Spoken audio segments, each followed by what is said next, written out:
Посмотрите, пожалуйста, эта газета является предвыборной агитацией Олега Владимировича Мельниченко в Рио губернатора, члена «Единой России». Что? Не так.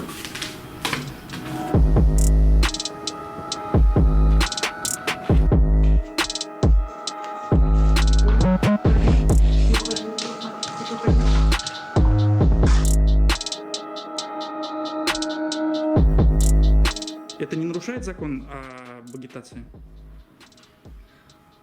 Вы знаете, я на ваши вопросы не буду отвечать в силу того, что я не председатель комиссии. Федеральный закон об основных гарантиях избирательного права, статья 48. Там написано, как должна выглядеть агитация и где она должна быть размещена. Для всех кандидатов и партий должно быть выделено равные места, и эти места должны быть определены председателем комиссии на УИКах. Хорошо. Вы оставите эту газету сейчас здесь лежать или уберете? Наверное, уберу. А куда вы ее сейчас денете? Я, наверное, выброшу ее. Пойдемте выбросим. Пойдемте. Пойдемте, давайте. Вот мусорка. Да, давайте. Я даже ее могу порвать. Да, порвите. Уничтожить.